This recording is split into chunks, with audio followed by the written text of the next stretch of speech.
Bonjour à toutes et à tous, bienvenue à la Cinémathèque, à ce cycle qu'on consacre aux Nasty Women. Juste pour avoir un petit aperçu, c'est qui découvre aujourd'hui pour la première fois ces Nasty Women? Ok, bon, il y en a qui les connaissent déjà, ce qui est bien. Les autres, préparez-vous pour avoir votre regard sur le cinéma première temps un peu changé dès aujourd'hui.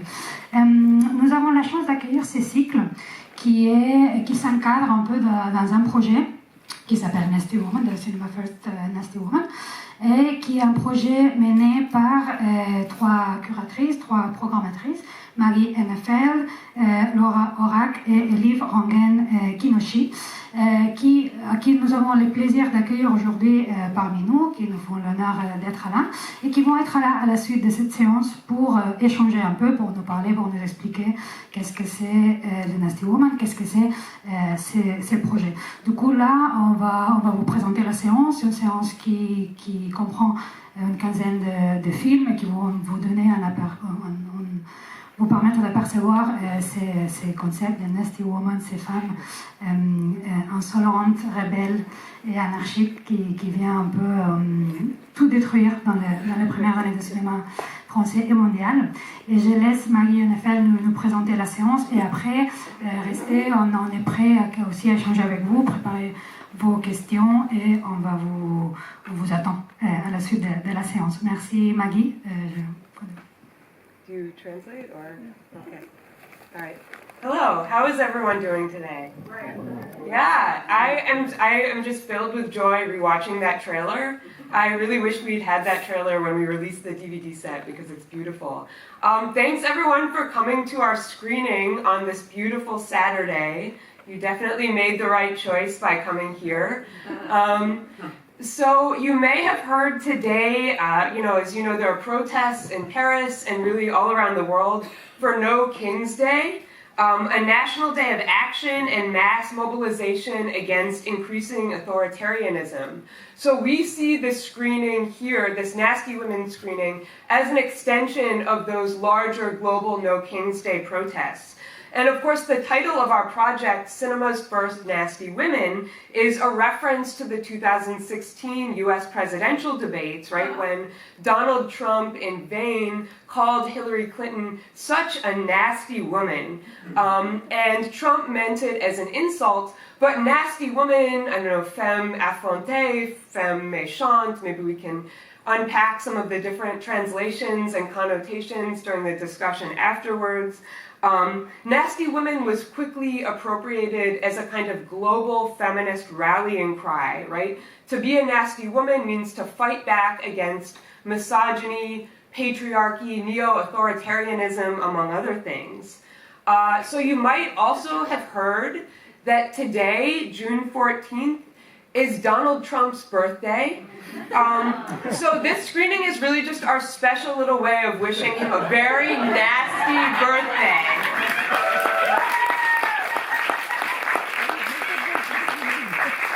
No Trump supporters in the audience. Ooh. Okay, mais...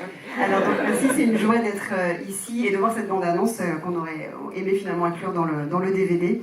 Tellement elle est réjouissante. Merci, vous avez fait le bon choix de venir ici ce samedi. Peut-être que vous savez qu'il y a actuellement dans le monde, à différents endroits du monde, des manifestations sur le thème du No King's Day, qui en fait ce sont des manifestations contre l'autoritarisme, la montée de l'autoritarisme dans le monde. Et ce programme de Nasty Women, aujourd'hui, nous considérons que c'est le prolongement de ces manifestations, donc vous manifestez en étant dans cette salle. Le titre de ce cycle, nous l'avons voulu comme une référence à la phrase prononcée par Donald Trump en 2016 pendant le débat présidentiel contre Hillary Clinton, such nasty woman, donc quelle vilaine femme, quelle peste, peut-être on pourrait dire aussi. Donc c'était connoté très négativement, évidemment, mais beaucoup de féministes à travers le monde se le sont réappropriés comme un cri de ralliement contre le patriarcat et le néo-autoritarisme. Et vous savez peut-être qu'aujourd'hui, 14 juin, c'est l'anniversaire de Donald Trump, donc c'est notre façon de lui souhaiter un vilain anniversaire. And I think our birthday message will really come through nicely in the films and the program Women at Work Do Not Disturb. All of the films celebrate women taking action and seeking revenge against the men who harass, exploit, and oppress them in their places of work. So I think you'll enjoy it. A bit of context about the DVD set and the larger project. Who is already familiar with cinema's first Nasty Women? Who's a total newbie? You just kind of thought the title sounded confusing but intriguing. Qui découvre totalement. Yeah, all right, well, thanks for taking a leap of faith.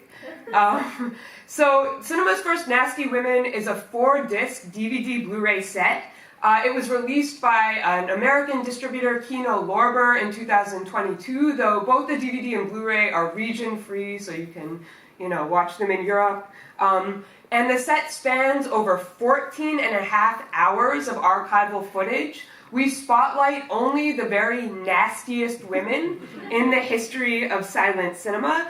And the Cinémathèque Française is screening pretty much the whole collection over the course of 10 screenings and 5 days. And I think this is pretty much the first time that's ever happened that a single venue has screened the entire collection. So thank you. We're really excited about it. And I'm wondering, has anyone here already been to some of the screenings in the program? Est-ce que vous avez déjà assisté à certaines des autres séances du programme? Emily has 2 hands. So is anyone planning to go to all 10? Est-ce que vous allez voir tous les 10? All right, you get like a prize afterwards. We'll figure it out what it is during the screening. So, we sourced these 99 films from 13 different international film archives and libraries, including the Fondation Jérôme Seydoux-Pathé right here in Paris. And we also commissioned original scores for all 99 films. We worked with over 45 different composers and hundreds of musicians, most of whom are women. And so you'll hear a nice sampling of the range of different musical styles in the program today. But just to give a little bit of context about what we mean by nasty woman, and obviously we'll talk about that a lot more later, for us to be a nasty woman means exhibiting a certain spirit of rebellion and defiance, while refusing to conform to social norms and gender expectations. Should I keep going? No, okay. Donc ces femmes dans ce programme en particulier se montrent au travail, dans des actions en action, et puis elles prennent aussi beaucoup leur revanche contre les hommes qui les harcèlent, qui les exploitent notamment. Donc toute cette collection de 99 films provient d'une édition DVD de 4 DVD distribués par aux États-Unis Kino Lorber, donc c'est sorti en 2022. Ce sont des DVD Blu-ray qui sont dézonés, que vous pouvez regarder donc chez vous ici. Et ça représente 14h30 de films, et on a vraiment retenu que les plus vilaines femmes du cinéma muet de cette époque. Et la Cinémathèque les a presque tous programmés sur 5 jours, et je crois que c'est la première fois qu'un seul et même endroit le fait à ce point-là, donc on en est vraiment ravis. C'est tiré donc de 13 archives nationales et de bibliothèques, dont la Fondation Jérôme Seydoux-Pathé ici en France, et on a ensuite commandé la musique à des compositeurs qui sont beaucoup des compositrices, et aussi jouée par des musiciennes, et donc vous allez voir un petit peu comment la musique a été commandée et posée par-dessus. Et ensuite, oui, voilà, c'est un esprit de rébellion et de défiance, et aussi la défiance vis-à-vis aussi le fait de défier les normes. So in these films, women explode out of the chimney, they electrocute the police, they break all of the dishes in the kitchen, they wage general strikes, cross-dress as men, and assert their sexual desires while taking up space in public. And the first half of the set is devoted to slapstick comedy, and the second half to films that thematize gender play, queer erotic, disguise, and female-to-male cross-dressing. And you'll see a nice range of both in today's lineup. Et donc ces films expriment, il y a énormément de choses, il y a beaucoup d'explosions, il y a des femmes qui sortent des cheminées, il y a des électrocutions de la police, il y a beaucoup de travestissements, vous verrez aussi, et des femmes qui expriment sans phare leur désir sexuel. La première partie de ces DVD parle de beaucoup de comédie, le slapstick, la comédie bouffonne, et aussi ensuite on va sur des thèmes plus sur le renversement des rôles des genres, et puis le queer et tout ce qu'il y avait donc autour de tout ça. Right, and just by way of wrapping up, so today's program, this is actually the first time the curators and I have seen this program, Women at Work, Do Not Disturb. We put it together just for this venue, for this retrospective, and it's really a celebration of unruly working class women, housemaids, kitchen maids, nursemaids, dairymaids, who go on strike and fight back against their exploitative labor conditions. And actually what just struck us recently, of the 15 films in the program, there are 15 short films, 11 are French. 11 out of 15 were made in France, and probably some of them have never screened theatrically in France for well over 100 years. The films in the program were made between 1899 and 1913.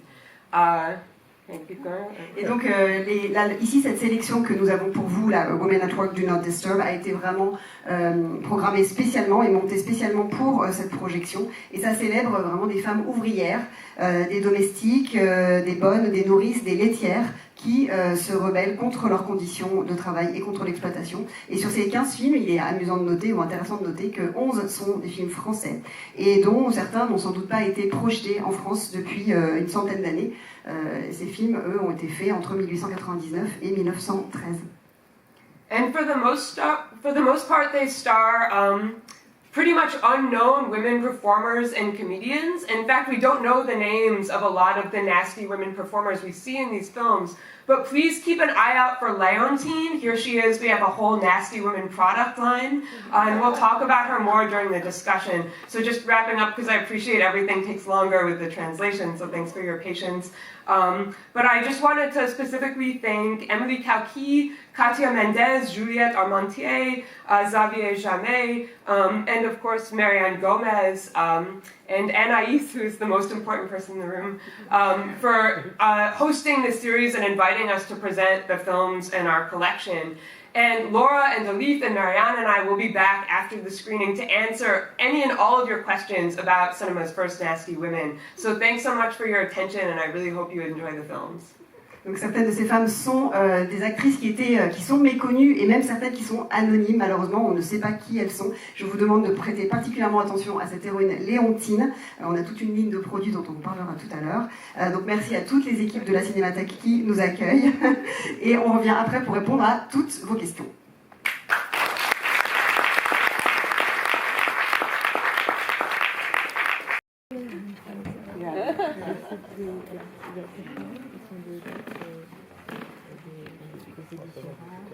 Bon, après un peu de retard, on va commencer cet échange avec les programmatrices de ces Nasty Women. Et maintenant, j'imagine que vous avez tous vu ce que c'est les Nasty Women. Et on pourra, Maggie nous a bien présenté les projets juste avant la séance. Je vais mieux présenter nos invités d'aujourd'hui. Nous avons Elif Rongen-Kaynakçi, qui est conservatrice et programmatrice des films muets au iFilm Museum à Amsterdam. Maggie Hennefeld, qu'on a entendu parler tout à l'heure, qui est programmatrice, chercheuse et maîtresse de conférences à l'Université de Minnesota. Elle est, entre d'autres ouvrages, elle est autrice d'un livre qui s'appelle Spectres of Slapsticks in Silent Films Comedians, qui est un peu à l'origine de ce projet de Nasty Woman. Elle pourra nous en parler tout à l'heure un peu mieux. Et nous avons aussi Laura Horak, qui est professeure aussi à l'université de Carleton d'Ottawa, et qui est directrice aussi du Transgender Media Lab, et autrice d'un autre ouvrage dont on parlera aussi tout à l'heure, qui s'appelle Girls Will Be Boys, publié à Rogers en 2016, et qui est aussi un peu à l'origine, à l'origine de ces projets. Alors, nous venons de voir ces programmes numéro 6, qui est, comme elle nous a dit Maggie, a été conçu spécialement pour ce cycle à la Cinémathèque française. Et je voulais tout d'abord voir, il s'appelle Women at Work, Do Not Disturb, et pourquoi vous avez choisi justement de faire cet échange avec les publics juste après de ces programmes-là spécialement conçus pour aujourd'hui. So why did you choose specifically this program, Women at Work, to have the talk? Yeah, I mean, it's one of the things that really speak to us. The working conditions of the women. For example, les femmes cochères. I hope you know this better than I do.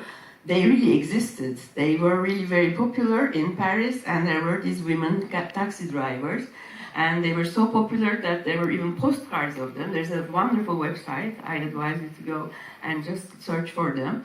So they were known by their names, like Madame this, Madame that, and so on. So for us, it's also very interesting to find out, how much of this is fantasy, how much of this is real, how are these labor, division organized. For example, Maggie and I we found together the film with Sarah Duhamel, Maladie du Sommeil. It was in Amsterdam in our archives. We opened the can, we just found this film. And then we realized, this is about this structural fatigue of the maid working and serving the people, and then the way they treat her, and so all of this are for us very interesting social and historical aspects of these films. And in various ways we address them. And for today we thought, let's make a new program and then concentrate on this women's labor. Mais c'est parce que c'est peut-être un sujet qui nous a parlé particulièrement, les conditions de travail des femmes. Je ne sais pas si vous savez, mais les femmes cochères, ça a vraiment existé. En France, elles étaient très populaires, et à Paris notamment, elles étaient donc comme des taxis. Et il existe des cartes postales. Je vous invite il y a un site web qui répertorie les cartes postales où on voit ces femmes cochères. Et donc c'était pour nous intéressant de un petit peu démêler le vrai du faux entre la légende et la réalité. Et ça montre l'organisation du travail à une certaine époque. Par exemple, quand on est tombé dans nos archives à Amsterdam sur le Rosalie et la maladie du sommeil, eh bien, c'est une bobine sur laquelle on est tombé par hasard, on a ouvert et on a vu le film. Et ça montre assez bien cette fatigue un peu chronique de cette domestique ou de certaines de ces domestiques qui témoignent d'un dur labeur et aussi de la façon dont elles étaient traitées par leur maître. Et c'est pour ça qu'on a décidé de créer vraiment un programme dédié particulièrement aux femmes au travail. And I'll just add to that. So this was the first time we were watching this particular program with an audience. But women's labor, particularly rebellious housemaids who destroy absolutely everything in the home that they're meant to be keeping tidy, that's all over the DVD set. So you'll see that in Queens of Destruction, in Gender Adventures, in Breaking Plates and Smashing the Patriarchy, which is coming up this evening. And we actually have the filmmaker of Breaking Plates adapted from this Nasty Women set in the house. Karen Perlman is right there. Hi, Karen.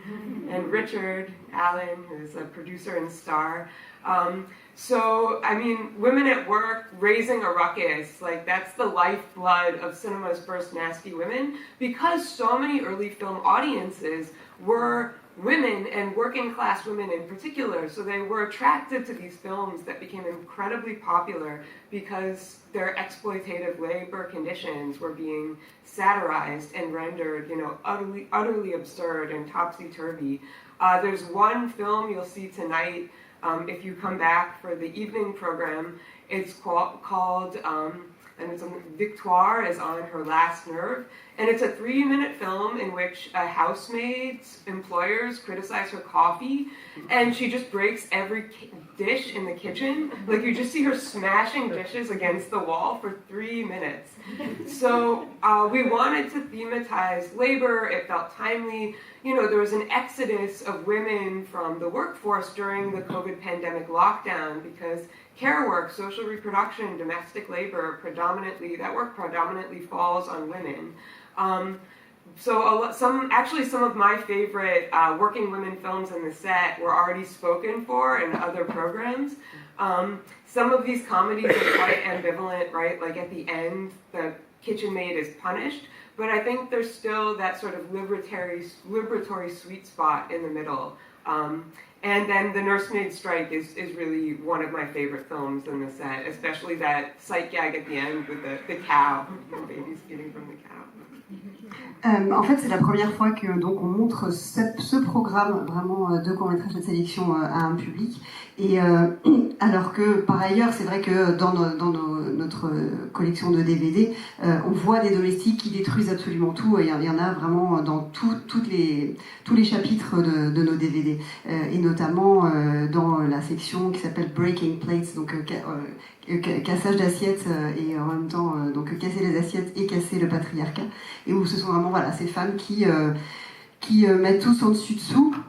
Et ça s'explique le succès de ces films parce que les premiers publics pour ces films-là à l'époque étaient des femmes de la classe ouvrière et qui voyaient leur quotidien un petit peu à la fois tourné en dérision, tourné aussi un peu son dessus-dessous. Notamment, il y a un programme dans une autre sélection qui s'appelle Victoire à ses nerfs, qui est un film de à peu près 3 minutes où une domestique, donc Victoire, est critiquée pour le café qu'elle a fait, et elle se met à littéralement casser toutes les assiettes de la cuisine, et pendant 3 minutes on la voit en train de casser toutes les assiettes contre le mur. Et ça nous ramène aussi au fait que ça fait un peu écho à notre époque où récemment, pendant la pandémie de Covid, la plupart des travailleurs essentiels étaient des travailleuses essentielles, en tout cas il y en avait énormément, et donc à ces femmes qui étaient un petit peu nécessaires et invisibles dans le reste de la société. Et ces comédies sont parfois ambivalentes puisque certaines fois les domestiques sont punis, mais on sent malgré tout un vent de liberté qui souffle au milieu de ces films-là. Et j'aime beaucoup, moi, particulièrement la grève des nourrices, avec le clin d'œil à la fin sur les enfants qui se retrouvent à devoir être nourris par les vaches, par une vache. Oui, dans tous les cas, avec cette sélection que vous avez proposée pour aujourd'hui, on voit bien cette définition, qu'est-ce que serait une nasty woman, et qui est au cœur de toute cette programmation, ces femmes qui se révoltent, qui tombent un peu sur cette anarchie, ou qui cherchent justement de faire face à un système ou à des impositions, même sociales, ou le patriarcat, l'autorité, etc. On voit bien aussi un peu votre volonté, je pense que si on va un peu plus loin dans le projet, cette volonté fortement féministe que vous avez portée à la sélection des films.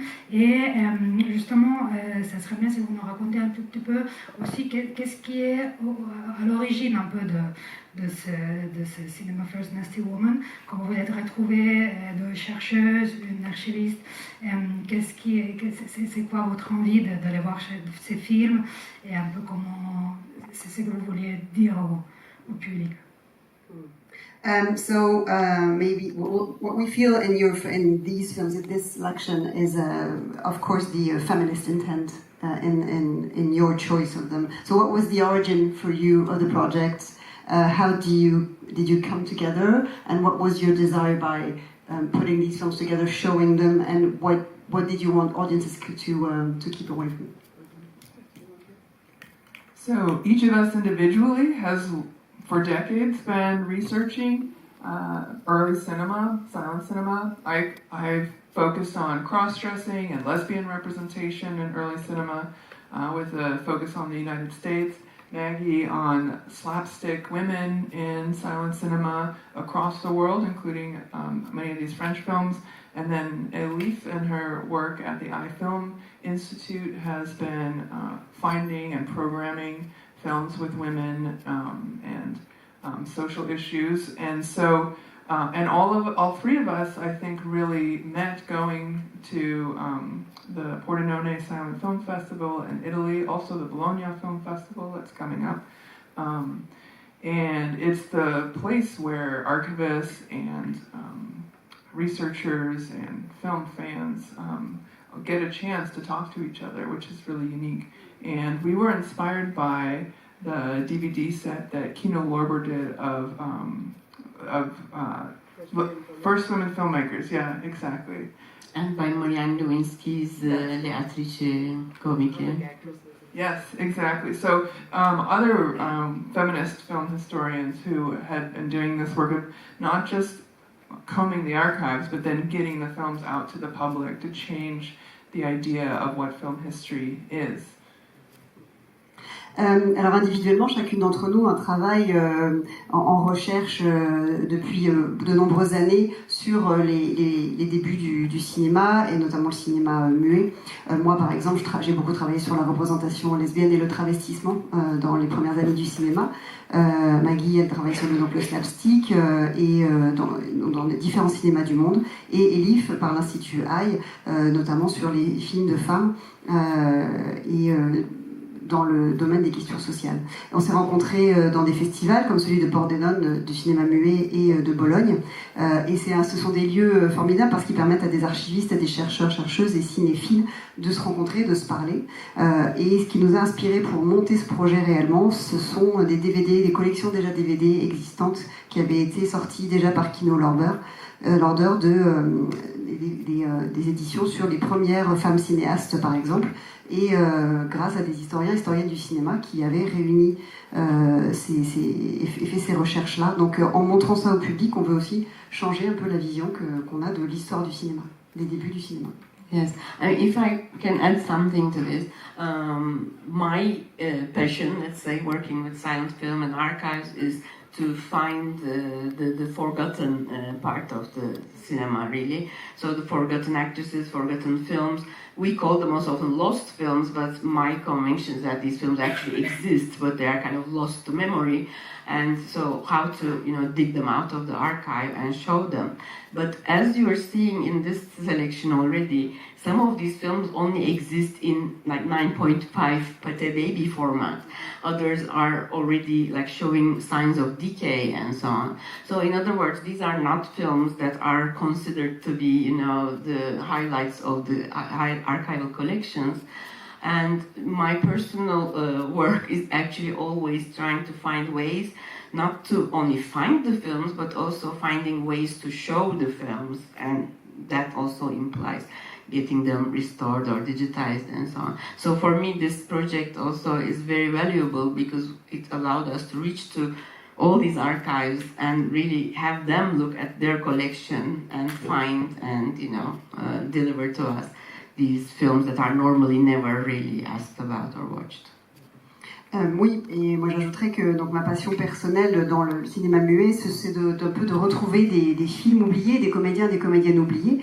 Simplement, ils existent toujours ces films-là, mais il faut les déterrer. Et comme vous l'avez vu dans la sélection qu'on a montrée, la qualité de ces films est très très variable, la qualité de la pellicule. Et donc, mon travail personnel aussi, c'est de retrouver ces films et aussi de mettre les moyens en œuvre pour pouvoir les projeter. Ça veut dire parfois donc les restaurer, les numériser et un petit peu forcer les archivistes à aller chercher, à les fouiller un peu dans leur collection, des choses qui n'auraient pas été cherchées sinon. Can I add quickly? This collection is 4 discs. We originally wanted like at least 8 discs, maybe 6, but the producer at Kino Lorber said absolutely not. That's impossibly ambitious. And we had to come up with a lot of the funding. This whole project was largely funded by a Canadian federal grant from the Social Sciences and Humanities Research Council something of Canada, because Laura, teaches in Ottawa. Now, like, all federal funding has just been permanently taken away and it's gone. We all know what's happening in the US. But even when we were starting this project, I guess we actually found out we got the funding in March 2020, right at the beginning of COVID lockdown. There's no way we could have funded a project of this scale with U.S. humanities or arts funding from the NEH or NEA. So thank you, Canada. Et au départ, alors, on voit le coffret actuel fait 4 DVD. Nous, au départ, on en voulait au moins 6 ou 8.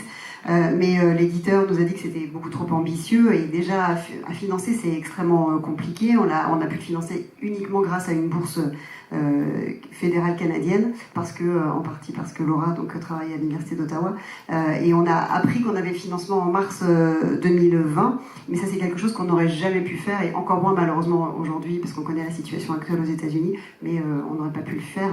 Donc merci le Canada.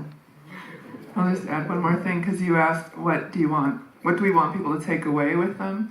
I think we are all really interested in the way these films speak to us today. So both speak to the film industry, speak to us as feminist activists, the kinds of roles women could have, the things, the kinds of emotions they were expressing, the kind of actions and the kind of revolutionary rising up that was part of popular cinema. Everyone was going to see these films. These were not niche films that we've lost today. We've lost that kind of centrality of this wide range of women's emotions and women's like gestural and erotic lives. Like, we don't see that in popular cinema today. And we also, it's nice to know that as feminist activists, like, we're not alone. We have a history, and we can be encouraged by remembering these women who were doing this work more than 100 years ago. Et quand vous demandiez ce qu'on aimerait que le public garde de ces films après les avoir vus, c'est justement ce qui nous intéresse, c'est que comment ça fait écho à notre époque actuelle, comment ça nous parle à nous aujourd'hui en tant que militants, militantes féministes, sur le rôle que les femmes peuvent avoir dans la société. On voit leurs gestes, leurs actes et les soulèvements révolutionnaires qu'elles peuvent avoir. Et ce sont des films, il faut se dire que ce sont des films que tout le monde allait voir à l'époque. C'était des films populaires, pas du tout des films confidentiels. Et on voit que dans ces films, les femmes ont toute une palette d'émotions, des choses que parfois on ne voit plus aujourd'hui dans les films. Et nous, en tant que militantes et en tant que femmes, c'est intéressant de nous dire qu'on n'est pas seules, qu'on a ce passé qui est, donc que ça a existé et ça peut nous encourager aussi dans notre vie aujourd'hui, dans la société aujourd'hui. Yes, and also, like, speaking to that, we are all doing, of course, historical research into several of these actresses, and already it is proven by the fact that these French films were being sold and watched all over the world, because we are finding them back in the Netherlands, in the United States, and so on, in different places. And, you know, everybody today remembers, like, Charlie Chaplin and Harold Lloyd and so on, but Charlie Chaplin made his first film in 1914, and these women, they had their own comedy series produced, Rosalie series, Cunegonde series, Leontine series, Zoé series, all before 1914. Et c'est bien, enfin nous ça nous intéresse donc de faire des recherches historiques sur notamment ces héroïnes, ces comédiennes, et on s'est rendu compte que ces films, parce qu'on les a retrouvés dans beaucoup d'archives, et ces films étaient vendus et vus partout dans le monde, ces films notamment français. Et aujourd'hui, le cinéma muet, on pense particulièrement à Chaplin, mais il faut savoir que Chaplin avait fait son premier film seulement en 1914, et avant 1914, tout ce qu'on a vu là, ce sont des femmes, des comédiennes qui étaient très connues, qui avaient leur série à elles, qui leur était consacrée, que ce soit Cunégonde, Léontine ou Zoé, bien avant Chaplin. Oui, tout à fait. En fait, j'ai lu dans des interviews que vous avez pu faire que aussi ce qui est très intéressant de tout ce projet, c'est d'essayer de casser, de rompre avec certains préjugés qu'on peut avoir justement vis-à-vis du cinéma d'avant la Première Guerre mondiale, du cinéma muet, où justement on pense des recherches qui ont été faites jusque-là, on peut penser que c'est un panorama plus masculin où il n'y a pas toutes ces questions on le verra tout à l'heure, mais plus de cross-gender, d'autres questions qui sembleraient qui sont le féminisme même, qui sont des questions actuelles de nos jours, mais qui étaient déjà en vogue à l'époque. Et comme tu le disais tout à l'heure, c'est des films qui mettent en scène des soucis ou des inquiétudes sociales du moment. Et c'est des films qui sont pensés pour pouvoir exporter au monde entier. Et je pense que la preuve, c'est que là, sur les films de la guerre des nourrices, là, les affiches, ils sont dans toutes les langues. Et du coup, certainement, ils cherchaient aussi à parler à un public international. Et ils étaient concernés justement pour cette fonction un peu aussi de divulgation des inquiétudes sociales du moment. So the films show that you want to break with the prejudice that we might have of what was cinema at the time, pre-First World War cinema, because a lot of what we see could feel like very current topics, showing also social issues, and also those films wanted to show that to large audiences, to speak to large audiences, especially with the nursemaids, because the placards are in different languages. Oui, il y a Elif qui doit nous quitter parce qu'elle a un train à prendre. Je ne sais pas si avant de partir, tu veux dire quelque chose, avancer sur Little Prisoner ou non? Okay. No, no. Okay. Thank you. Apologies. I'm a bit on a tight schedule to go and take the train, but I leave you in the hands of these wonderful curators, colleagues, and also I hope you will watch the next show, which is Karen Perlman's new film, Breaking Place. So thank you for coming. Thank you. Thank you.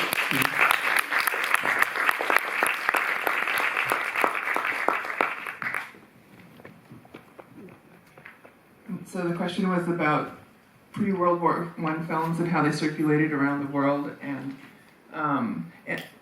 so when people think about silent film, it's true they think about people like Chaplin and Keaton, or maybe from the 1920s, people like Gloria Swanson or Mary Pickford. And so in kind of popular culture, these earlier films get lost, and they used to be called the term primitive, is what they would say, because they hadn't figured out how to properly tell stories or how to be the right kind of film, a film that looks like a film today. And you can see from what you saw, they're very different from, and many times from the way that films get told today. But we and many film historians and archivists find that really valuable because they were experimenting with what a film could be and how it could work, and what editing could do, and what kinds of performance were possible using a camera instead of a live stage. And the way early cinema, it very quickly, from the first public screenings, traveled all around the world through the lines that had been established by colonialism, right? Through the ships and the trains and the economies. And so you very quickly had films being shot all around the world, but also being shown all around the world. And films were made for that international distribution. And it was only, and there was of course, difficulties and lots of arguments over representation and whether it was appropriate to show, these kinds of films here or there. But film was so international, and so even though these are mainly made in France and the U.S., the ones you saw, and many of the ones from our disc, they were actually, being watched by people all over who were interpreting them in their own local contexts and with musicians from their own local contexts. Oui, c'est vrai que quand on pense au cinéma muet, on pense beaucoup à Buster Keaton ou Chaplin, et si on pense aux années 20, on pense à Gloria Swanson ou Mary Pickford.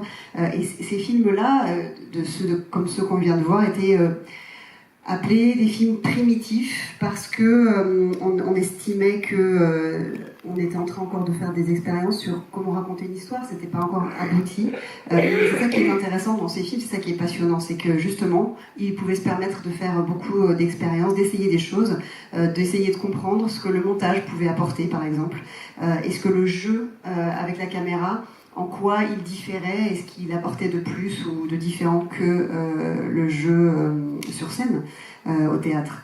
Et donc très vite, ces films ont intéressé et ont circulé très largement par bateau et par train. Et ils ont commencé à être tournés partout, on a commencé à tourner partout dans le monde et à approcher des films partout. Donc la distribution internationale est venue assez vite. Et il y avait bien sûr des débats sur la représentation de certaines scènes ou certains films, mais le cinéma était devenu déjà international, et c'était des films qui étaient tournés principalement ceux de notre sélection en France et aux États-Unis, mais qui ont été vus vraiment partout dans le monde, et ensuite réinterprétés un peu localement par les personnes qui les voyaient dans leur pays, et avec la musique, évidemment, la musique qui était mise dessus était aussi celle du pays qui a accueilli le film. And I'll just add, silent cinema, especially early cinema and physical comedy, is such a universal language, right? So much meaning is conveyed through action and gesture. And you probably noticed there weren't a lot of intertitles or subtitles in the program today, right? Like early cinema from, say, before the 1910s, it wasn't very dialogue heavy, like not a lot of narrative, complexity conveyed through titles. But if you get the set, there are title translations in English, French, and Spanish for some of the longer films. But one thing that's always really attracted me to early cinema, and some people call it pre-narrative. I think it's sort of a balance between, like gags that sort of keep escalating, right? Like first they're just destroying the kitchen, but then all of a sudden they're falling through the floorboards and exploding out of the chimney. It's a lot of sort of like gag reels and spectacles. But one thing that I'm so attracted to about this sort of style of cinema, and this will come up in Karen's film, Breaking Plates Tonight, women are so free, right? Like they don't care. They don't give a shit. They're just kind of doing exactly as they please. And sometimes I feel, and Karen asks the question in her film, why are we so much more polite today? And why did women in the early 20th century seem to be constantly exploding out of the structures that contain them, both sort of socially, right, in terms of the metaphorical structures of patriarchy, but also quite literally because they blow up the house in at least, 10 to 12% of the films in cinema's first nasty women. So I really take social and even political inspiration from these archives. I mean, I don't know, maybe I'm just really perverse, but maybe it's not just me, I don't know. Dans le cinéma muet, ce qu'on remarque aussi beaucoup, surtout avant les années 1910, c'est que c'est beaucoup de la comédie physique, et la comédie physique c'est une langue universelle puisque tout passe par les gestes, par l'action, et vous aurez remarqué, notamment dans la sélection de films qu'on a ici, qu'il y a assez peu d'intertitres, il y a assez peu de récits ou de dialogues, tout est vraiment dans l'action. Et dans ces films dits pré-narratifs, on a beaucoup de gags et une sorte d'escalade du gag avec une situation de départ et ensuite avec vraiment qui monte très vite en puissance avec des gens qui sortent de la cheminée et des gens qui traversent le parquet. Et ce que j'aime beaucoup dans ce style de film et ce qui est bien montré par le film de Karen que vous verrez peut-être tout à l'heure, Breaking Plates, c'est que les femmes sont extrêmement libres et vraiment les femmes s'en foutent, elles font exactement ce qu'elles veulent. Et d'ailleurs Karen dans le film demande, dans le documentaire, demande pourquoi est-ce qu'aujourd'hui on est plus poli qu'on l'était à l'époque.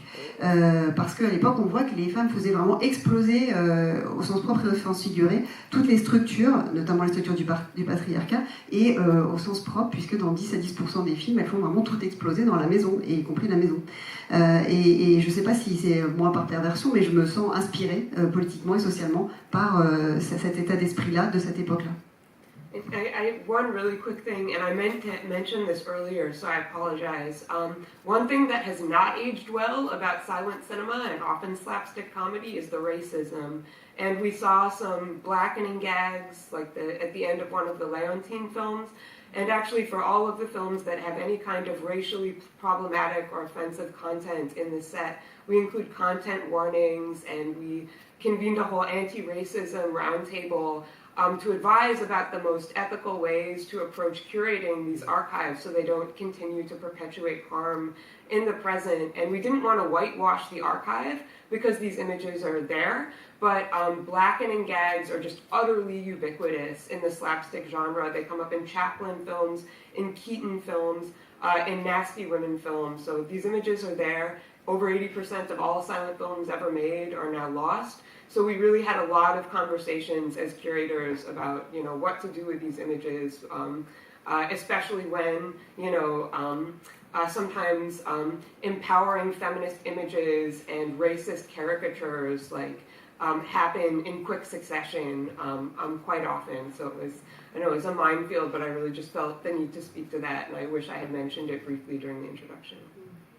Alors en revanche, ce qui a vraiment mal vieilli dans ces films, c'est le racisme latent qui était vraiment assez présent, et notamment dans un des films de Léontine, on voit du blackface, et ça, c'est quelque chose dont on a tenu compte, en tout cas dans le DVD, dans le coffret DVD. On a mis des avertissements, on a aussi fait une table ronde sur justement nos choix de programmation malgré ce fait-là, parce qu'on ne voulait pas en faisant cette programmation faire du whitewashing, mais c'est vrai que les gags racistes font partie vraiment intégrante de films de cette époque-là. On en voit chez Chaplin, chez Keaton et aussi dans les Nasty Women, sachant que 80% des films muets ont été perdus. On s'est demandé quoi faire de ces films-là qui montraient des images racistes.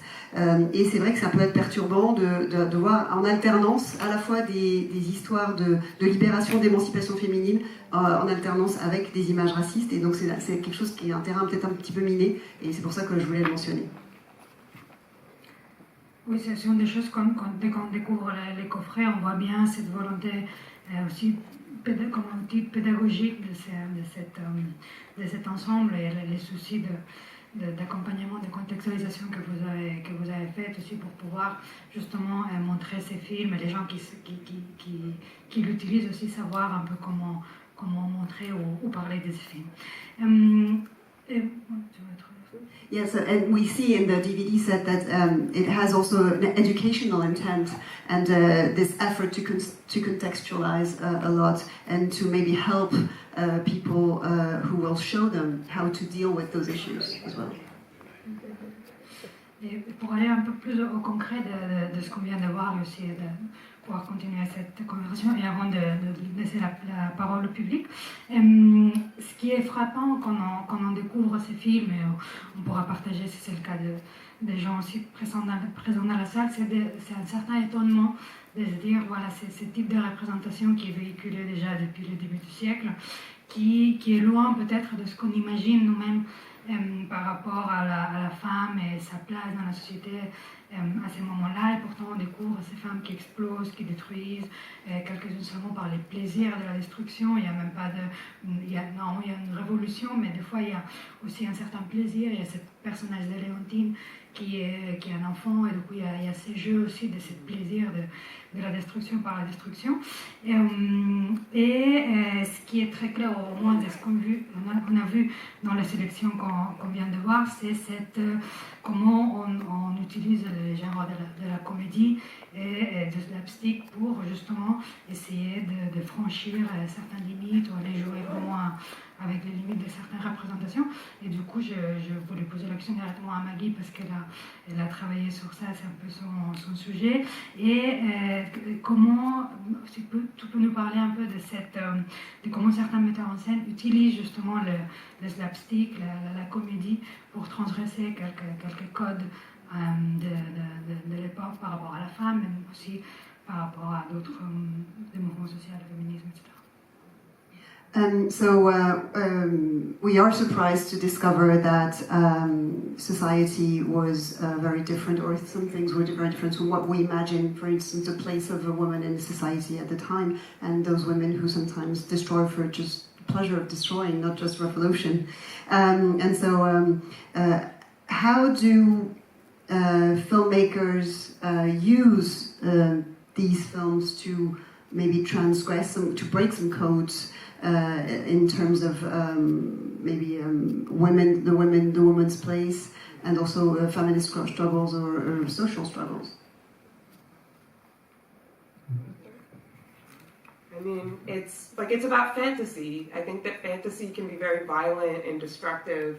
I don't think these films are suggesting that the world would be a better place if, I don't know, we all just blew up our houses and broke everything. That's actually kind of what Trump is doing. He's breaking everything. But we're allowed to have counter fantasies, and I think these films really speak to that.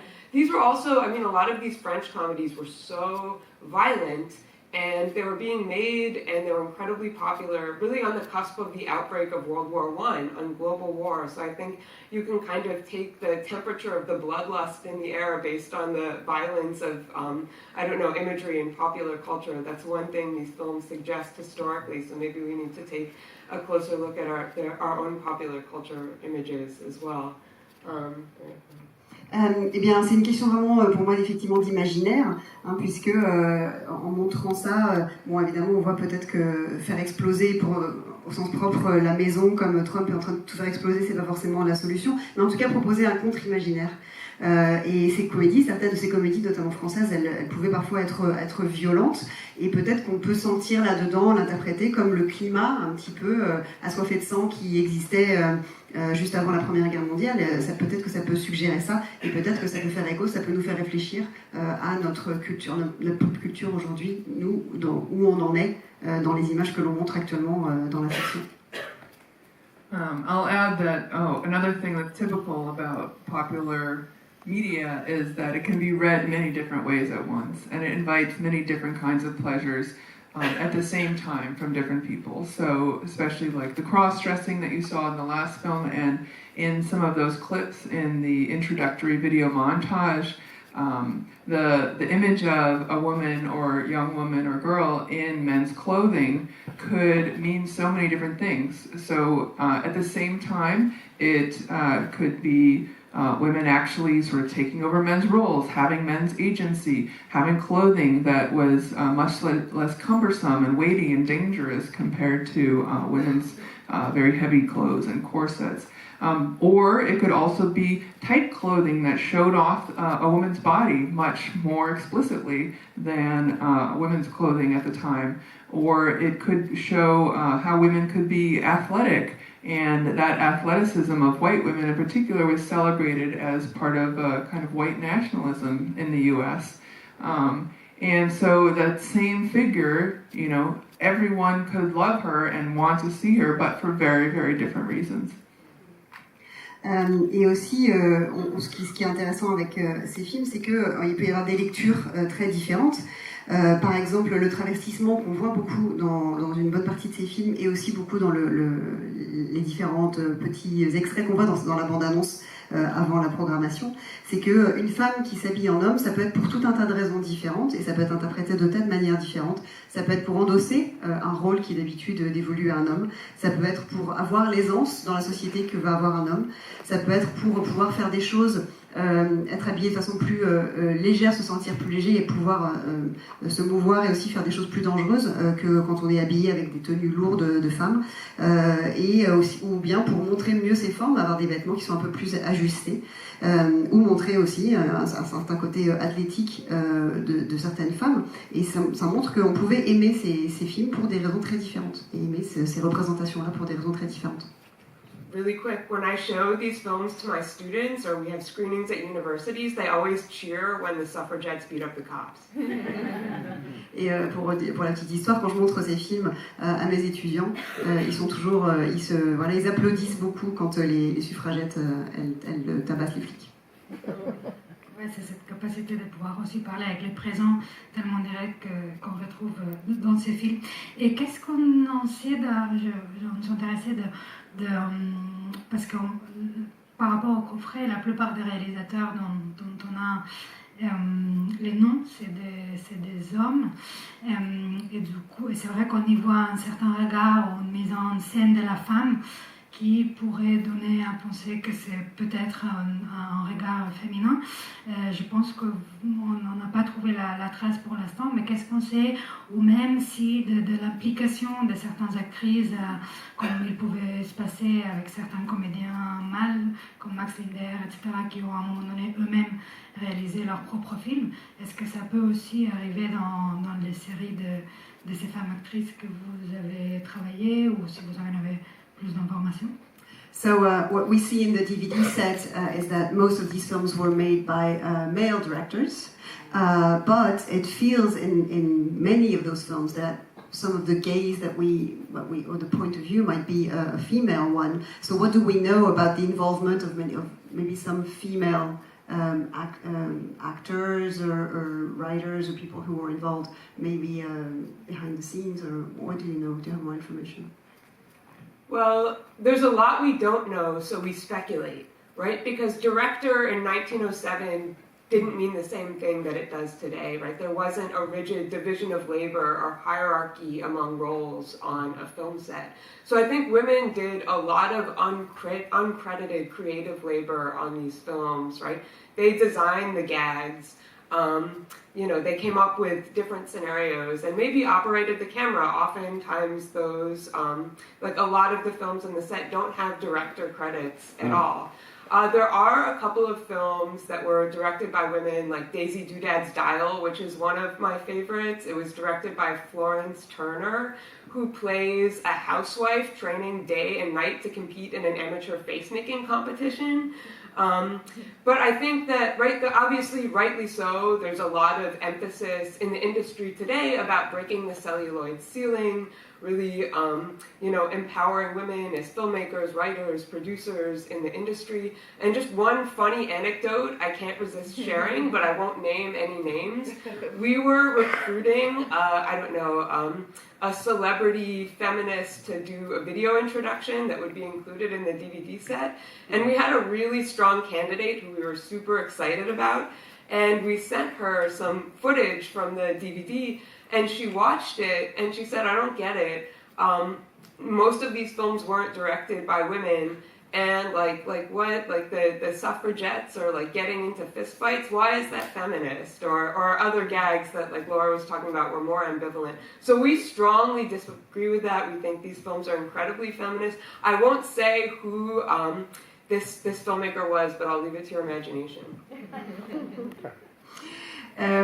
Alors, et effectivement, il y a beaucoup de choses qu'on ne sait pas sur cette époque. Donc, on voit qu'à l'époque, le rôle de réalisateur-réalisatrice, les rôles n'étaient pas aussi définis qu'ils le sont aujourd'hui sur un tournage ou dans une production de film. Et beaucoup de femmes, on imagine, avaient un rôle important qu'elles jouaient sur les tournages et en production qui n'ont pas été créditées. C'était elles qui étaient souvent, je pense, à l'origine des gags, qui concevaient les gags ou les scénarios, la façon dont se déroulaient les histoires, qui pouvaient être aussi cadreuses. Et parce qu'en plus souvent le réalisateur, ce sont des films anonymes, et il y a un film en particulier dont on sait quand même qu'il a été réalisé par une femme, c'est Daisy to Dead Style par Florence Turner, et c'est l'histoire d'une femme qui s'entraîne pour faire un concours de grimaces, et donc il en existe, et c'est vrai qu'on parle beaucoup aujourd'hui d'essayer de briser ce plafond de verre pour les femmes dans le cinéma. Mais aujourd'hui encore, on se trouve confronté à des vents contraires, même chez les féministes, parce que, bon, je ne citerai pas de nom, mais on avait pressenti une célébrité du cinéma, une réalisatrice féministe connue, pour faire une petite introduction sur le coffret DVD. Et on était ravis qu'elle intervienne, donc on lui a envoyé les films à visionner, et elle nous a répondu qu'elle ne comprenait pas vraiment ce qu'on voulait dire avec ces films, que déjà ces films, la plupart n'étaient pas réalisés par des femmes, que ça lui posait problème, et qu'elle n'aimait pas l'idée que les suffragettes, par exemple, se battent à main nue, et qu'elle ne trouvait pas que c'était très féministe. Et nous, vraiment, on n'est pas du tout d'accord, on s'inscrit en faux avec ça. Donc on trouve qu'au contraire, ce sont des films qui sont résolument féministes. Donc on vous laisse deviner qui cette personne pourrait être. I'll add that in addition to the key creative roles that Maggie talked about, there were women working all throughout cinema, doing costumes, doing editing, doing the tinting and toning, running cinemas, playing the music for the films. And so because this series is about women at work and often women's labor that's not really given a lot of credit or attention, like taking care of kids, like cleaning houses, I think it's great to pay attention both to the kind of directors and the stars and the producers, but also to all those unsung women whose labor made it possible to make these films and show them. Et en plus des rôles créatifs que Maggie citait sur les tournages et dans la production de films de cinéma, les femmes ont toujours occupé des rôles importants en création de costumes, au montage, au bruitage ou aussi à l'interprétation musicale. Et donc ce programme-là en particulier fait écho à ça, puisqu'on parle de femmes au travail qui faisaient des métiers sans grande reconnaissance, que ce soit la garde d'enfants, le ménage, et c'est aussi une façon de rendre hommage à toutes ces femmes qui font des métiers dans l'ombre. And I forgot to mention, if you're interested in women's roles behind the scenes in cinema, we also recommend the Women Films Pioneers Project website. It's a free site, and you can read all about women all over the world who contributed to the production of cinema in different ways. And our website's hosted by that one too. Et si vous vous intéressez justement à toutes ces femmes qui travaillaient dans les coulisses, vous pouvez aller voir le site qui est passionnant, site internet de Women Film Pioneers, et qui montre justement tous les rôles qu'ont pu occuper les femmes, et aussi notre site internet. Et sur les actrices, parce que je pense que vous avez mené un travail aussi très poussé sur certaines actrices, notamment Léontine Starr, qu'est-ce que vous pouvez nous raconter, et même de savoir si leur participation justement à une certaine construction de personnages ou de cette représentation de la femme. So what can you tell us about your research on those actresses, especially Léontine maybe, and your investigation in their involvement, what part they played in making their characters? Yeah, I mean, Léontine is like there's no history, there's no character in the history of comedy. There's no human being in the universe who's like Léontine. Léontine is sui generis. Obviously, I'm obsessed with her. I don't know, I dressed up as her for Halloween. I've written like pages and pages about how, I don't know, incredible she is. The Léontine series produced about 24 episodes. They were filmed in Nice from 1910 to 1912.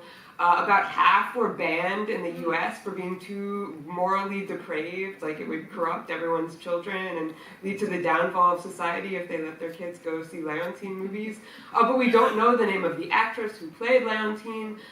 We don't know what other sort of labor, creative contributions she made to her films other than, performing as the starring character. We're on the hunt. She did appear in 1916 in a parody of the Louis Feuillade serial Les Vampires. In a supporting role, she plays Musadora's cook, Femi, and that came out in 1916, so I've been looking through the trade press to see if there are any named credits for her characters, but it's just Musadora and Marcel Levesque. So the search continues, but if you recognize her or you know anything about her, please talk to me. Alors oui, il n'existe aucun personnage, même aucun être humain sur Terre qui est comme Léontine. Je suis vraiment obsédée par cette femme. Je me déguise en elle pour Halloween, par exemple. C'était, en tout cas, ce qu'on sait, c'est que c'était une série donc de 24 épisodes qui a été tournée à Nice entre 1910 et 1912. La moitié ont été censurés aux États-Unis parce qu'ils étaient considérés comme trop subversifs et que ça allait faire dépraver les enfants s'ils les voyaient.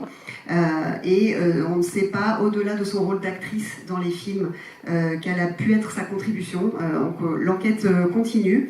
Ce qu'on sait, c'est qu'on l'a retrouvée dans un film en 1916, un film de Louis Feuillade, un film qui était une parodie du film Les Vampires de Louis Feuillade, où elle joue la cuisinière du personnage joué par Musadora. Et je cherche dans des articles si elle est créditée quelque part, mais pour l'instant, ça n'est pas le cas. Donc si quelqu'un a la moindre information, qu'il vienne me voir.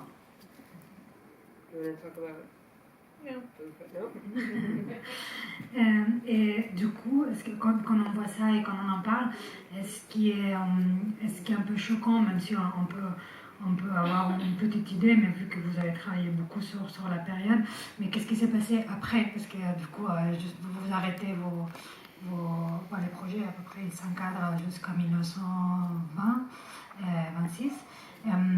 Et on ne peut pas s'empêcher de se dire oui, on comprend qu'il y a Hollywood qui prend un peu la ligne du discours cinématographique, mais vraiment il y a comme un moment de liberté qu'on vient de voir et qu'on voit tout au long des programmes que vous proposez, qu'on a du mal à comprendre avec comment ça s'est éteint d'une façon si abrupte. Et du coup, quand vous avez travaillé beaucoup sur ça, est-ce que vous avez aussi d'autres réflexions ou conclusions qui pourraient expliquer un peu cette évolution? So the question is, what happened after that? After 1926, we know that maybe Hollywood took over the narrative in a way, but what happened to this freedom and why did it become extinct so abruptly? Do you have any leads or thoughts on that? Yeah, it's a good question, and different feminist historians have brought forth different aspects of the change. So one is that films became big business.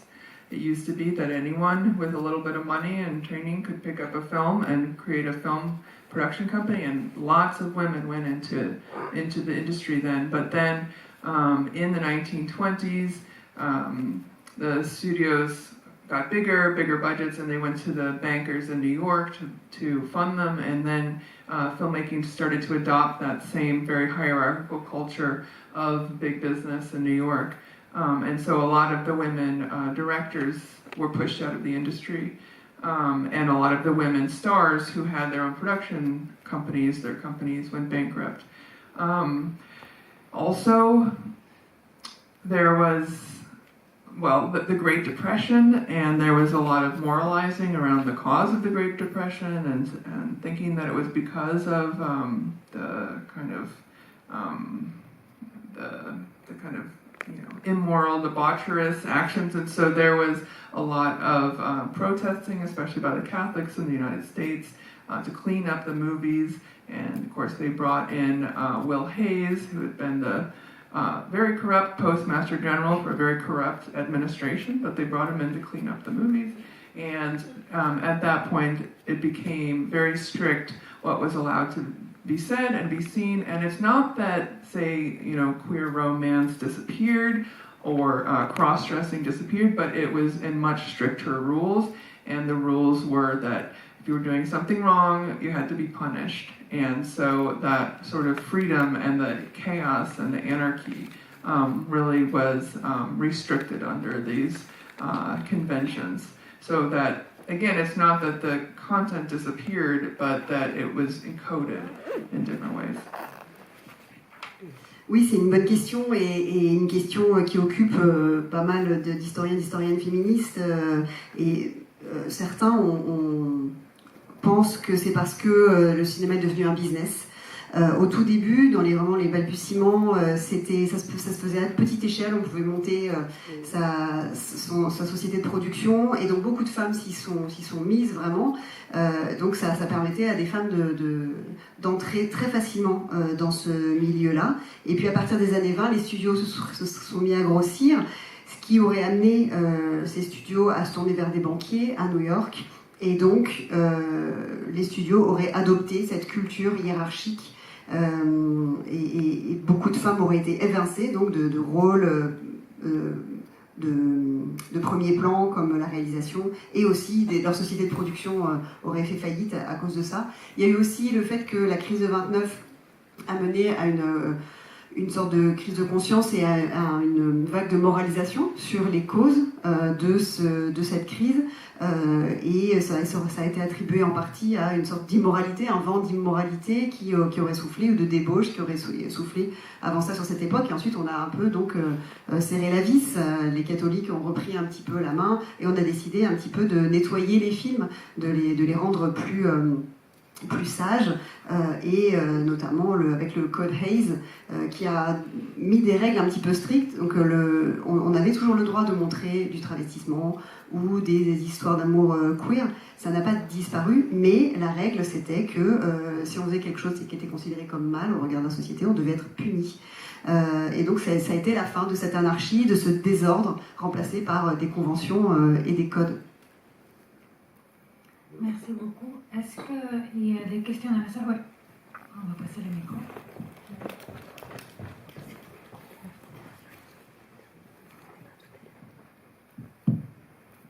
Thanks.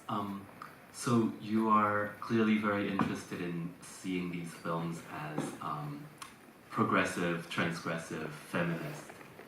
And it struck me that there's a range of films, and how feminist they are also differed quite a lot. For some of them, I see them as transgressive and feminist, but some of the other ones, like the ravalement précipité, or the Zoé à la main malheureuse, or the Cunégonde films, I can see someone, so I'm not sure how to read them, but I could see someone making the argument that they are sort of mean and anti-feminist, and the argument of those films being something like, if you look at how incompetent and stupid they are, and if you don't want destruction and chaos, you have to keep women under control. You have to train them better, or something like that. Yeah. And so I have two questions. One is about reception history, like were some of these films seen as making anti-feminist arguments, and that's part of why they were so popular, and also whether, how do you see them today? Do you see this range, or do you see them all as feminist? Alors, ces films, comme vous nous l'avez expliqué, vous les considérez vraiment tous comme vraiment progressifs, transgressifs. Moi, j'ai l'impression quand même qu'il y a une palette, que c'est assez variable. Il y en a certains que je vois comme réellement féministes, mais que ce soit Le Ravalement précipité, ou Zoé à la main malheureuse, ou Cunégonde, je suis pas certain de savoir comment les lire, et je comprends qu'on puisse rétorquer qu'ils sont un petit peu méchants envers les femmes, parce qu'elles sont vues, elles sont montrées comme étant incompétentes, comme étant idiotes, et peut-être que du coup la morale de l'histoire ce serait, ben voilà, regardez les femmes quand on les laisse faire ce qu'elles font, donc il faut les contrôler, il faut mieux les dresser. Donc question, ce serait de savoir comment, est-ce que vous savez comment ces films ont été vus à l'époque? Est-ce que leur succès venait peut-être du fait qu'ils étaient anti-féministes? Et aujourd'hui, vous, quelle est votre vision à vous?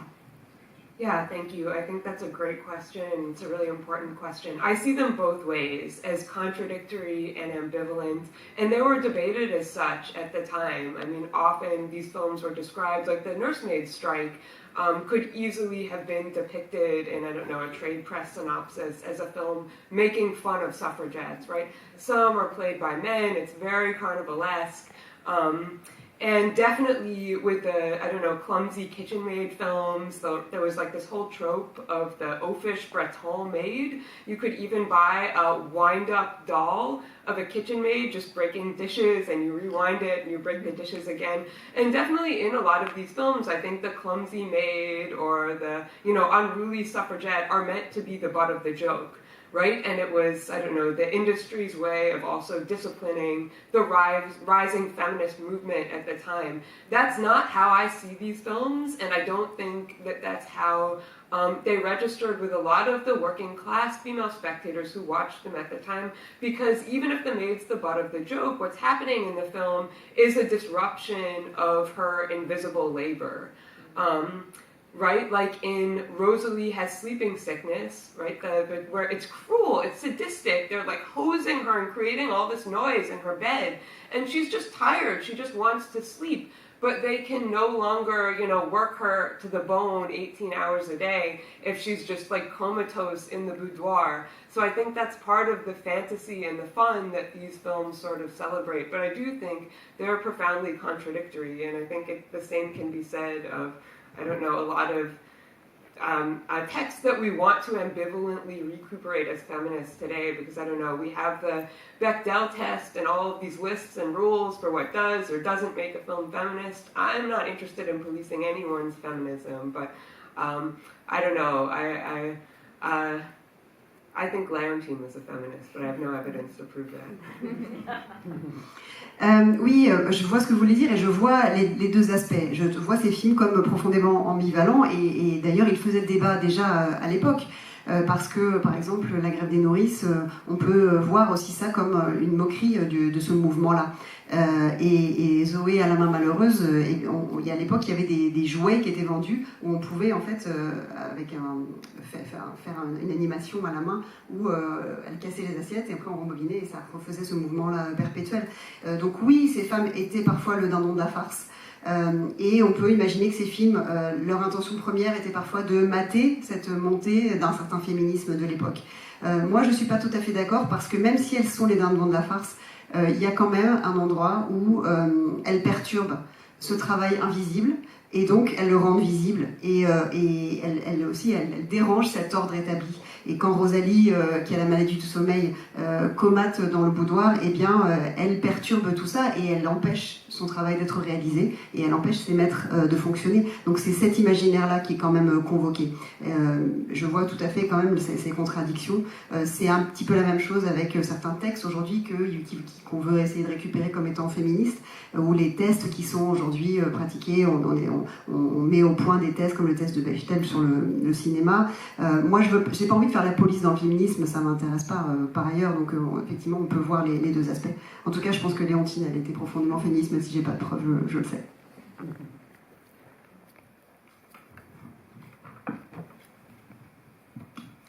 Thank you so much. It's a real joy to see these films. So I have two questions. Question one. Did you do any research, because there were a lot of African American films made by African Americans, particularly in this period. Did you do any research around whether or not there were nasty women in that body of work. And question 2 is around, I just want to come back to the thing about slapstick and how much of this is enabled by slapstick, and an audience at the time would be seeing other slapstick films, and would the way they read these films very different from how we read film today.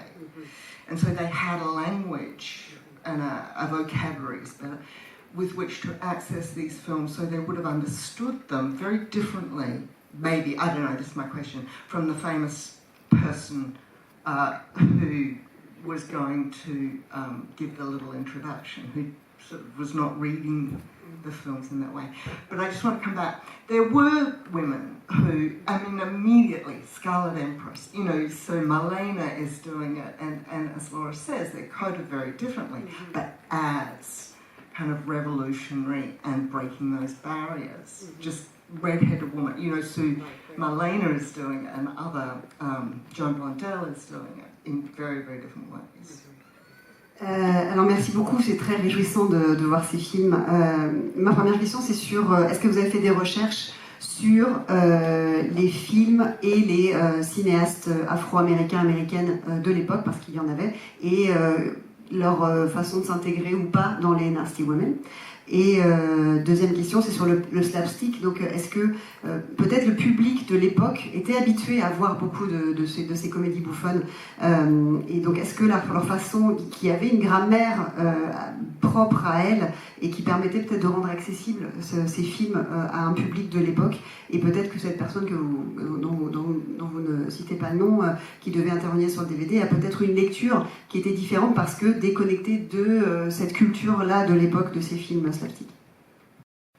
Yeah, great question. So I think the first part you were talking about race films, like the all African American films that were made, and there certainly are characters like femme fatale type characters that you could think of as nasty women. I'm not sure as much about the slapstick women in race films, but a lot of the films that have been discovered and preserved have been released already, and so we were specifically looking for things that had not been released. But they are finding things all the time, so I'm sure like there's a future there. We did include some really fantastic Black and also Indigenous women comedians in the set. It wasn't in today's show, but Bertha Regustus, and what's the name of the Laughing Gas? Yeah. Amazing film. That one actually had been released, but it was so good we had to do it again. Where for those who don't know it, she goes to the dentist and gets laughing gas, but then she can't stop laughing, and her laughter is contagious. So everyone on the street, she sort of gets arrested. All the cops, all the judge, everyone starts laughing. So it's this incredible contagious disruption.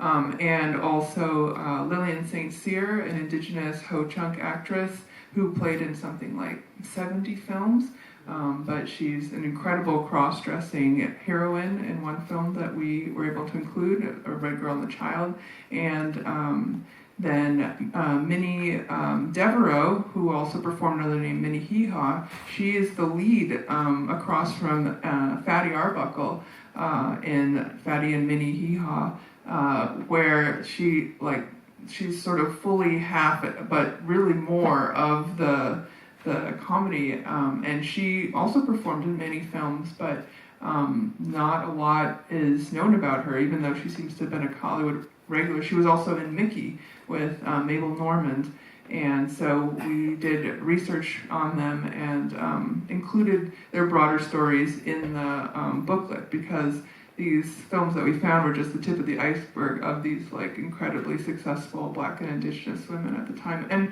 we also have a great article by, what's her name? Charlene Register, about Black women in slapstick. So also about some of the women who show up, say, in Buster Keaton films, but some of whom are well known, their names are known, they are on like lobby cards and promotional, and some women who are not well known, and who, like with Bertha Regustus, I don't think we know anything beyond her films. Like we don't know more about. Her film survived the servant girl problem and what happened in the tunnel. She was a stage performer, but that's basically all we know about her. Yeah. So just to say that I think there's more to be done there, although we're always facing the losses of history and, of course, you know, what was prioritized for preservation too. Did you want to talk about slapstick? Oui, alors il y en avait effectivement. Et nous, on cherchait surtout des inédits, des choses qui n'étaient pas encore sorties. Mais dans ce programme-là, ça ne transparaît pas. Mais on a dans le coffret DVD plusieurs films avec des actrices noires ou amérindiennes, des films avec Bertha Augustus, notamment un qui est extraordinaire qui s'appelle Laughing Gas, Gaz hilarant. C'est une histoire d'une femme qui va chez le dentiste et par erreur il lui injecte du gaz hilarant et elle se met à rire de façon totalement contagieuse et ensuite elle va dans la rue et tout le monde rit. C'est une perturbation extrêmement drôle et contagieuse. Il y a aussi comme actrice amérindienne Lillian Sincere qui était une actrice qui a fait plus de 70 films et qui était notamment l'héroïne de films de travestissement. Minnie Devro qui s'appelait aussi Menihiha qui a joué dans beaucoup de films aussi et notamment aux côtés de Fatih Erbuckle dans des comédies. Ça, on en parle dans le livret qui accompagne le coffret DVD, parce que là, on voit que la partie émergée de l'iceberg, mais on voulait un petit peu approfondir l'histoire de ces femmes et leur parcours. Et il y a un article de Charlene Register sur les femmes noires, les noirs dans le cinéma slapstick. Il y a certains de ces acteurs qui étaient connus et d'autres qui l'étaient pas, certains qui ont été reconnus dans les films de Buster Keaton notamment, mais d'autres pas du tout. Donc il y a encore beaucoup de choses à creuser, beaucoup de choses à faire, même si malheureusement il y a des choses qui ont été perdues avec le temps et l'histoire ne les a pas retenues, ou en tout cas ça s'est perdu. Thanks for those really rich questions. I mean, I'll just add, so there was another Oscar Michaud box set that was just released. So a lot of the African-American films from the silent era directed by, you know, like black filmmakers that survive, I really associate with kind of racial uplift and respectability politics, right? Like not trying to associate black culture with the, you know, tropes of nastiness. Like these are caricatures and stereotypes that Michaud is like really trying to distance his racial representations from. But there are so many lost films and predominantly, you know, films by marginalized, minoritized independent makers were not as well preserved as, say, I don't know, the robust filmography of D.W. Griffith, over 90% of whose, you know, hundreds of films do survive. So there's actually a great essay on the Women Film Pioneers Project website about how black women participated in the silent film industry. And there's a lot of mention of really just titles. Like there's a film from, I think, the early 20s, maybe 1922, by Tressie Souders called A Woman's Error. And Yvonne Welbin mentions this in her fabulous documentary, Sisters in Cinema. But that's all we know about it. It was directed by Tressie Souders and it was called A Woman's Error. So I don't know, maybe that was the nasty woman title that got away. But you also asked about slapstick. Yeah, we don't really know how spectators responded to these films at the time, right? It wasn't, you know, like what sort of documentation of like this experience of spectatorship do we have? But one thing that I'm really just, I don't know, enthralled by, I mean, obviously slapstick is really violent. But it's violent that's rendered as sort of make-believe, cartoonish, impermanent. And there are all these slapstick trick films that represent the fantasy of bodily dismemberment, bloodless decapitation. There's one lost film called A Kitchen Maid's Dream from 1907, where an exploited housemaid dreams that she can dismember her own limbs to go do her housework for her. Or I don't know, maybe her like limbless torso at least gets a little break. So I think, you know, thinking about just like labor conditions in the factories, the modern life in urban industrial city, right? The hyperstimulation of modern industrial culture. There's really something to that. I think you see all of people's deepest wishes and most profound anxieties reflected in these films through often a very surreal kind of iconography. Oui, et donc le travail de notamment, je crois que c'est Oscar Michaud-Bach, sur justement la respectabilité, de réhabiliter la respectabilité et de montrer autre chose que les rôles de méchants, par exemple, que la culture noire, ça n'est pas que ça, ça n'est pas que des rôles de méchants dans les films. Malheureusement, le problème auquel on est confronté quand on essaie de s'intéresser à ces sujets-là, c'est que la plupart de ces films réalisés par des minorités ont été beaucoup moins bien préservés que par exemple l'œuvre de D.W. Griffith, dont 90% des films ont été conservés. D'ailleurs, il y a un essai extrêmement intéressant sur le site Women Film Pioneers là-dessus. Alors, concernant le slapstick, on ne sait pas comment c'était reçu par les publics à l'époque. Il y avait une certaine violence dans ces films, mais moi je le vois comme un petit peu un jeu de faux semblants. On voit du démembrement, de la décapitation, mais ça permet aussi à travers le rêve, par exemple, de montrer qu'une femme qui va être exploitée va rêver que ses membres peuvent se détacher d'elle pour aller faire le travail à sa place, pour qu'elle au moins, ou juste son tronc puisse au moins se reposer. Donc tout ça, ça témoigne d'une réflexion à l'époque sur les conditions de travail à l'usine, tout le côté justement l'industrialisation de la société et les désirs profonds des acteurs de cette société qui se reflétaient notamment dans ces rêves ou dans ces images un petit peu surréalistes. Merci beaucoup. On doit malheureusement s'arrêter là parce qu'il y a la séance qui suit avec Breaking Plate avec sa réalisatrice présente. Il nous reste à vous remercier beaucoup d'être ici, d'avoir préparé tous ces programmes de Nasty Woman. On espère que ça continue, qu'il y aura plus de Nasty Woman et à bientôt. Long live the Nasty Women. We hope there's more coming. Thank you.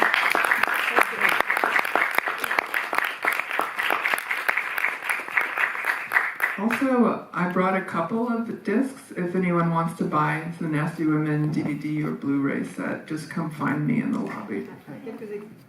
Il y a quelques exemplaires qui sont disponibles si vous voulez venir en acheter.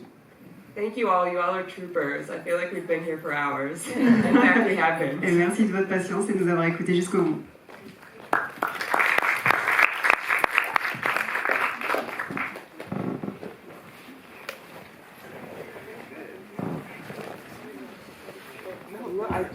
I think cut it short is not an accurate description.